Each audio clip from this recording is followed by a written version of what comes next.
माफ़ कीजिए पर्दे के पीछे रहकर बीजेपी को सपोर्ट करना शुरू किया है, तब से उत्तर प्रदेश की जो सियासत है, जो उत्तर प्रदेश की राजनीति है, वो अलग होती नज़र आई है।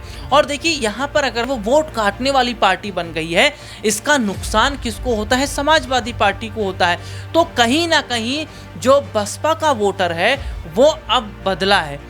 ये जहां चंद्रशेखर रावण को सपोर्ट और समर्थन बढ़ रही है। जी देखिए, अगर बसपा सुप्रीमो मायावती का अगर हम जिक्र करते हैं तो शायद उनकी उम्र अब हो चुकी है, इसलिए आकाश आनंद को जिम्मेदारी दी। देखिए उत्तर प्रदेश की राजनीति में दलितों के बीच जिस तरीके से चंद्रशेखर आजाद अब खुद को नए विकल्प के तौर पर पेश कर रहे हैं, इसका सबसे बड़ा खामियाजा कहीं ना कहीं बीएसपी पार्टी को भुगतना पड़ रहा है। और यही वो बड़ा कारण है जिसके चलते मायावती ने अपने ही भतीजे को फिर से आगे कर दिया, यानी पार्टी का कोऑर्डिनेटर और अपना उत्तराधिकारी घोषित कर दिया। इसके साथ ही कहीं ना कहीं एक बड़ा सवाल यही है कि देश की राजनीति में क्या चंद्रशेखर आजाद और मायावती के बीच अब जो लड़ाई है वो कहीं ना कहीं मायावती की तरफ से आकाश आनंद लड़ेंगे, तो इन दोनों के बीच कहीं ना कहीं जीत किसकी होगी? जनता के बीच किसका प्रभाव माना जाएगा? क्या वाकई में चंद्रशेखर आजाद अब बहुजन समाज पार्टी और मायावती की मुसीबत बढ़ाने वाले हैं? क्या बहुजन समाज पार्टी की वापसी अब मुश्किल नजर आ रही है? इन्हीं मुद्दों पर बातचीत करेंगे। हमारे साथ हमारे सहयोगी राहुल जी मौजूद हैं। राहुल जी, देखा जाए तो जिस तरीके से चंद्रशेखर आजाद लगातार जमीनी तौर पर एक्टिव रहते हैं, दलितों का मुद्दा उठाते हैं, संसद में भी लगातार एक्टिव नजर आ रहे हैं और कहीं ना कहीं उनकी छवि एक युवा नेता के तौर पर उभरती हुई मानी जा रही है। लेकिन आकाश आनंद और मायावती के जो फैसले हैं वो हम सबने देखा कि कहीं ना कहीं लोकसभा चुनाव में 432 सीटों पर हार का सामना करना पड़ता है। एक भी सीट जीतने में बीएसपी पार्टी नाकाम रहती है। तो क्या बहुजन समाज पार्टी का जो कोर वोटर है, जो दलित वोटर है, वो कहीं ना कहीं चंद्रशेखर आजाद की तरफ शिफ्ट होता हुआ नजर आएगा? जी बिल्कुल। देखिए, सबसे बड़ी बात यह है कि जब से बसपा सुप्रीमो मायावती ने पर्दे के पीछे रहकर पर्दे के पीछे रहकर बीजेपी को सपोर्ट करना शुरू किया है, तब से उत्तर प्रदेश की जो सियासत है, जो उत्तर प्रदेश की राजनीति है, वो अलग होती नज़र आई है। और देखिए यहाँ पर अगर हम बात करें, अभी हाल ही में अगर लोकसभा चुनाव के नतीजों को देखा जाए, उत्तर प्रदेश की सीटों को देखा जाए, तो आप देखिएगा कि बसपा का अपना भी जो वोटर था उसने भी बसपा को वोट नहीं दिया। क्यों? क्योंकि वो ये बात जानते हैं, समझते हैं कि बसपा अब पर्दे के पीछे रहकर बीजेपी को सपोर्ट करती है, वो वोट काटने वाली पार्टी बन गई है। इसका नुकसान किसको होता है? समाजवादी पार्टी को होता है। तो कहीं ना कहीं जो बसपा का वोटर है वो अब बदला है। ये जहां चंद्रशेखर रावण को सपोर्ट और समर्थन कर रहे हैं, तो दूसरी तरफ जो है समाजवादी पार्टी को सपोर्ट और समर्थन कर रहे हैं। देखिए, दलितों के एक बड़े मसीहा माने जाते हैं चंद्रशेखर सिंह रावण, और चंद्रशेखर सिंह रावण का उत्तर प्रदेश की राजनीति में अब लगातार दबदबा बढ़ता चला जा रहा है। देखिए, हाल ही में जो फैसला लिया गया था योगी सरकार की तरफ से नेम प्लेट को लेकर, उस पर भी कहीं ना कहीं उनकी प्रतिक्रिया सामने आई है।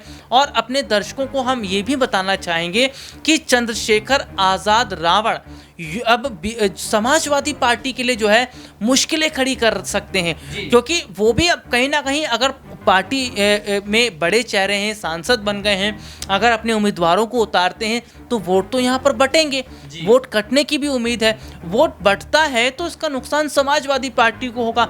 या अगर समाजवादी पार्टी चंद्रशेखर रावण के साथ मिलकर हाथ थाम ले, दोनों मिलकर चुनाव लड़े, जैसे कि हमने इंडी गठबंधन को देखा कि वो एक साथ आकर चुनाव लड़े, जिसका फायदा देखने को मिला। उत्तर प्रदेश में हमने दोनों लड़कों को देखा जिन्होंने कमाल मचा दिया उत्तर प्रदेश में। वो देखिए, राजनीति में उतार चढ़ाव लगा रहता है। वो बात अलग है कि एक वक्त में राहुल और अखिलेश साथ में आए थे, लेकिन वो जादू नहीं चल पाया, वो काम नहीं कर पाए। लेकिन फिर से राहुल गांधी और अखिलेश यादव का एक साथ आना, और उसके बाद हम देख रहे हैं कि एक और जहां इन्होंने न सिर्फ उत्तर प्रदेश को जो है एक बड़ा रोल कहीं ना कहीं दिया, एक बड़ी हाइक उन्होंने दी। अब हरियाणा में भी हम देख रहे हैं कि साथ में चुनाव लड़ने की बात कही जा रही है, महाराष्ट्र में एक साथ आने की बात। एक महत्वपूर्ण सवाल मैं आपको रोकना चाहूंगा। जिस तरीके से देखा जाए तो मायावती ने मुस्लिम उम्मीदवारों को पूरे जोर से मौका दिया था और कहीं ना कहीं कई मुस्लिम चेहरों पर दांव खेला, लेकिन इसके बावजूद आप देखेंगे कि समाजवादी पार्टी की तरफ जो है दलित और मुस्लिम वोट बैंक शिफ्ट होता है। उधर नगीना सीट की बात करें, जहां से मायावती ने अपनी सियासत की शुरुआत की थी, वहां पर कहीं ना कहीं जो दलित वोट बैंक है, जो मुस्लिम वोट बैंक है, वो चंद्रशेखर आजाद के साथ जुड़ता हुआ नजर आता है।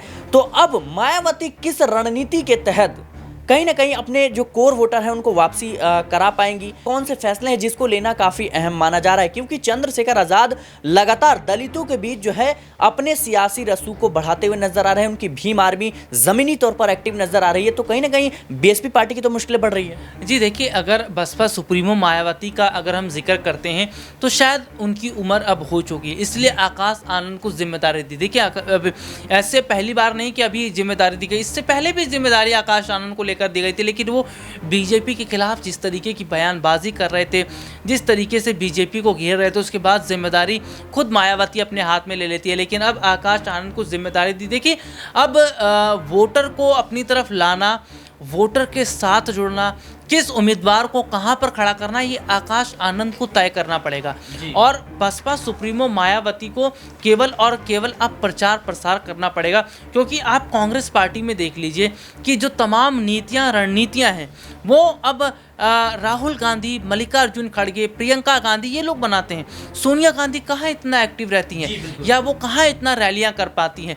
तो ये है कि अब मायावती जो है वो केवल पर्दे के पीछे रहकर रणनीति बनाएंगी। लेकिन माना तो यह भी जा रहा है कि आकाश आनंद की वापसी ये कहीं ना कहीं चंद्रशेखर आजाद का ही दबाव था, क्योंकि चंद्रशेखर आजाद उत्तर प्रदेश की 10 विधानसभा सीटों पर उपचुनाव लड़ने वाले हैं। इसी को देखते हुए कहीं ना कहीं बीएसपी ने भी फैसला किया है कि वो भी 10 सीटों पर लड़ेगी चुनाव। तो कहीं ना कहीं दबाव वाली जो राजनीति है वो साफ तौर पर देखी जा सकती है। जी देखिए, अगर बसपा की बात करें, बहुजन समाजवादी पार्टी, जिसका जनाधार अब धीरे धीरे उत्तर प्रदेश से उखड़ता चला जा रहा है, क्योंकि जहां लोकसभा चुनाव की मैं बात करूं, जहां सीटों का जिक्र करूं, उत्तर प्रदेश में समाजवादी पार्टी एक बड़े जो है अंतर से आगे दिखती नजर आई है। समाजवादी पार्टी एक बड़े रोल में दिखाई दी है। जो समाजवादी पार्टी राम मंदिर का विरोध कर रही थी, जो समाजवादी पार्टी जो है वो जो है हिंदुओं का विरोध कर रही थी, उनको इतना बड़ा फ़ायदा मिला। तो बसपा इस बात को समझ रही है कि अगर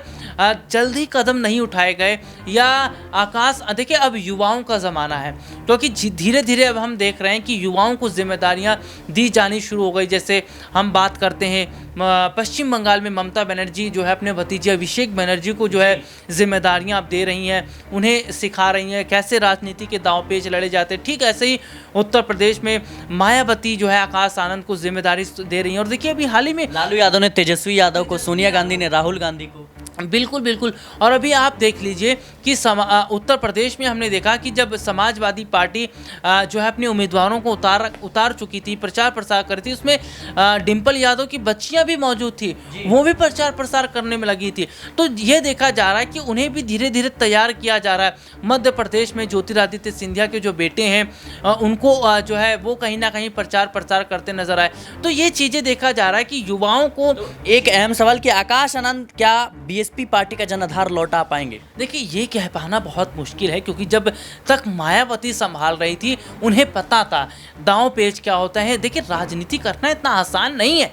राजनीति अगर हर कोई कर ले तो सभी जो है आज मुख्यमंत्री प्रधानमंत्री बन जाए, सभी अपनी पार्टियां खड़ी कर ले। शिवपाल यादव ने जो अपनी नई पार्टी बनाई प्रगतिशील समाजवादी पार्टी, वो पार्टी कहाँ है?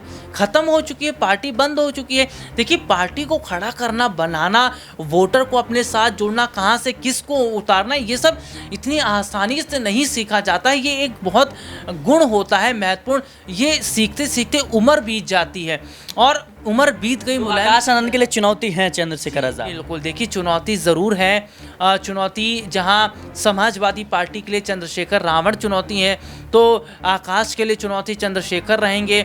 बीजेपी के लिए भी काफ़ी ज़्यादा चुनौतियां देखने को मिली और मुझे ऐसा लग रहा है कि कहीं ना कहीं जो आने वाला समय है वो वोट बांट भी रहा है और चुनौतियों पूर्ण भी है। जी बिल्कुल, कहीं ना कहीं चंद्रशेखर आजाद जिस तरीके से सियासी रसूख को बढ़ाने में पुरजोर कोशिश कर रहे हैं, और जाहिर सी बात है कि जो कहीं ना कहीं विधानसभा चुनाव है जिन भी राज्यों में, चाहे महाराष्ट्र की बात करें, बिहार, हरियाणा, पंजाब या दिल्ली की बात करें, यहाँ पर चंद्रशेखर आजाद की आजाद समाज पार्टी चुनाव लड़ती हुई नजर आएगी सभी सीटों पर। यह दावा खुद चंद्रशेखर आजाद द्वारा किया गया है। हालांकि देखना दिलचस्प होगा कि क्या जिस तरीके से उन्होंने नगीना सीट से जीत हासिल की, क्या वाकई में जो विधानसभा के चुनाव होंगे वहां पर जनता इन पर भरोसा जताएगी? क्या दलित और मुस्लिम वोट बैंक जो है उनके साथ जुड़ता हुआ नजर आएगा? और सबसे बड़ा सवाल, क्या उत्तर प्रदेश की राजनीति से अब मायावती का कहीं ना कहीं जो ग्राफ है वो गिरता हुआ नजर आएगा? फिलहाल आपकी क्या कुछ राय है, हमें कमेंट बॉक्स में जरूर बताएं। देश और दुनिया की तमाम खबरों के लिए बने रहें नेक्स्ट 9 पॉलिटिकल बाइट के साथ।